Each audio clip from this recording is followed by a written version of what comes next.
Xin chào tất cả các bạn đã quay trở lại với Table Tennis Review và em là bình luận viên Lê Hiệp. Hôm nay quay trở lại với anh Tô Đức Hoàng.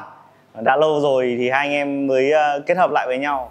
Thì vừa rồi tại giải World Cup Men's and Women, Ma Long đã có một chiến thắng lội ngược dòng có thể nói là không tưởng trước Tin Cao Duân. Thì trong những cái tình thế mà có thể nói là gần thua rồi, hiểm nghèo nhất rồi, thì Ma Long lại sử dụng cú giao bóng trái tay. Thì có rất nhiều khán giả hỏi em là cái chiến thuật như thế nào để sử dụng cú giao bóng trái tay nào để mang lại hiệu quả khi mà cái ván đấu nó đã dần trôi ra khỏi tay mình rồi. Thì không biết là anh Hoàng có chia sẻ với khán giả về cái việc này không? Hôm nay anh em mình không đi vào kỹ thuật nữa, đi vào chiến thuật luôn. Ok, thế thì mình sẽ có những cái chia sẻ cho anh em về cái hiểu biết của mình về cái giao bóng trái tay này. Mình đã được rất là nhiều huấn luyện viên của đội tuyển Việt Nam cũng như đội tuyển Trung Quốc chỉ bảo về những chiến thuật giao bóng trái tay này. Anh em chơi bóng bàn rất hay thường gặp vấn đề về khớp gối. Các cơn đau khiến cho anh em phải gác vợt mà không dám chơi thêm. Hiểu rõ vấn đề này, Fiten đã cho ra mắt sản phẩm băng đai bảo vệ khớp gối hoàn toàn mới. Băng đai này phù hợp với nhiều mức độ đau khác nhau, từ những người đau đầu gối do thời tiết lạnh cũng như thoái hóa khớp. Chất liệu vải polyester giúp giữ nhiệt tốt, thiết kế và phương pháp dệt đặc biệt giúp cho băng đai ôm sát, thoải mái vận động. Sản phẩm có thể sử dụng hàng ngày mà không đem đến cảm giác cộm, khó chịu như các sản phẩm thông thường khác. Đặc biệt băng đai Fiten sản xuất tại Nhật Bản, anh em có thể hoàn toàn yên tâm và tin tưởng khi sử dụng.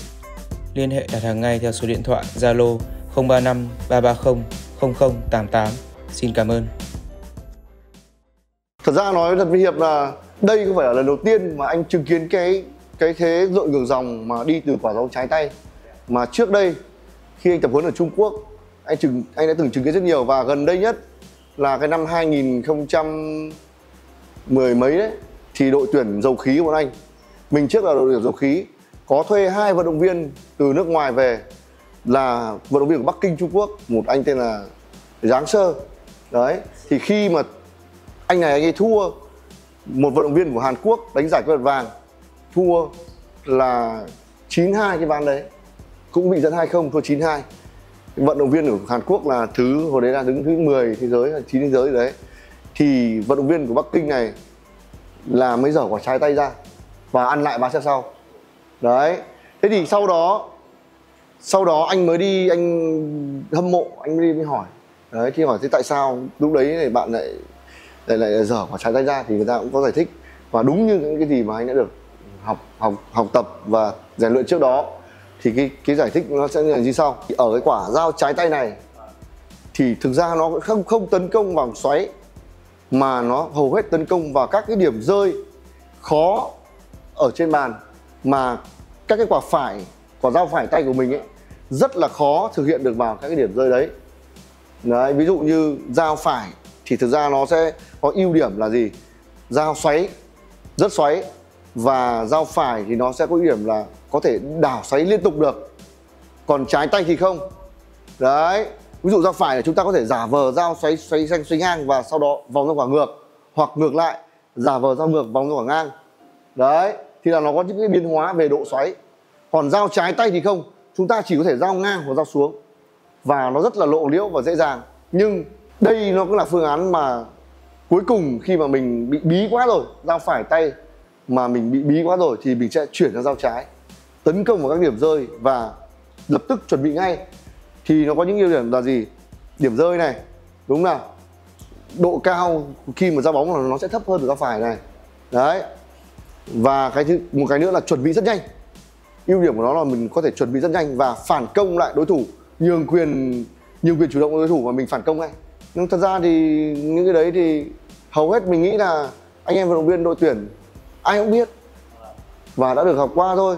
Nhưng mà hôm nay mình cũng đứng đây thì cứ tưởng là hôm nay lại là kỹ thuật tiếp, thì mang giày vợt đây thì chắc là tí phải thị phạm một vài quả cho mọi người cùng xem. Về đầu tiên ấy thì mình phải nói lại với các bạn là các cái điểm rơi khó là gì, đúng không ạ? Ở đây mình nói chung chung thôi, bởi vì có bạn đánh tay trái, có bạn đánh tay phải, có bạn này mạnh trái, có bạn này mạnh phải, đúng không ạ? Thế thì điểm rơi khó là gì? Là những cái điểm rơi mà mình đứng trước mặt mình có thể giao được. Ví dụ như ra tận mép bàn này, đấy các bạn. Thì dùng quả trái mình sẽ điều khiển rất dễ, dùng quả trái tay mình sẽ điều khiển rất dễ.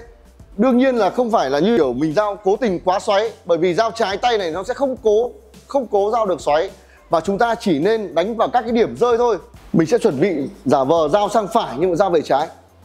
Còn các cái kỹ thuật mà mình giới thiệu cho các bạn ở dao trái tay này mình đã giới thiệu rồi ở những cái clip trước đó.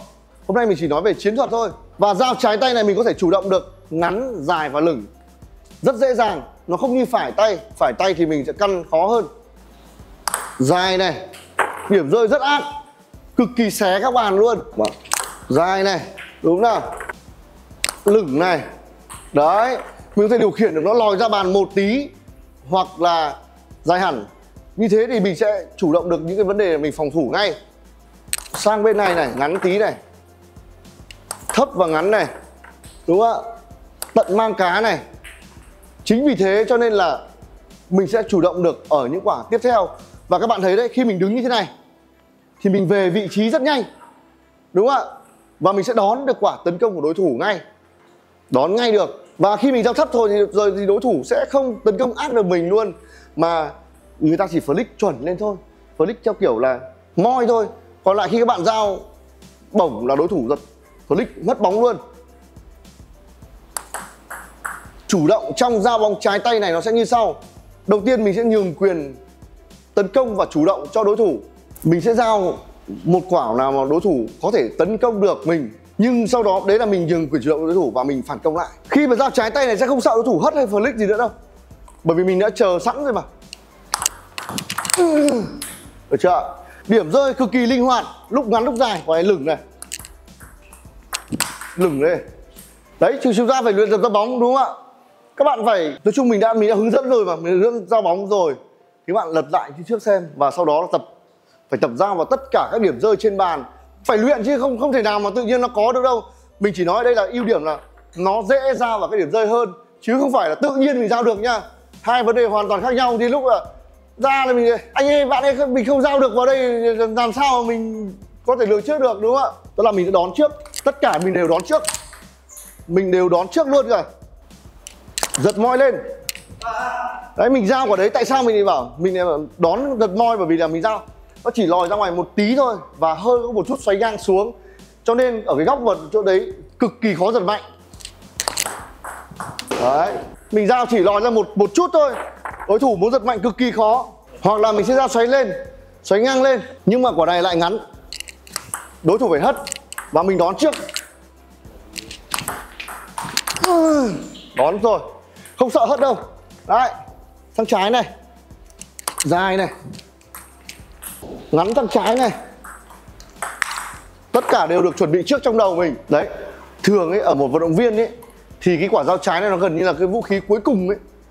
Đấy, khi mà chúng ta cảm thấy giao phải bị bắt bài rất nhiều, đúng không ạ? Giao sang đâu bị người ta đánh trước hoặc nọ kia, thì mình sẽ chuyển sang giao trái, giải tỏa cái áp lực đi một phần nào. Sau đó thì chúng ta có thể tiếp tục giao trái hoặc giao phải.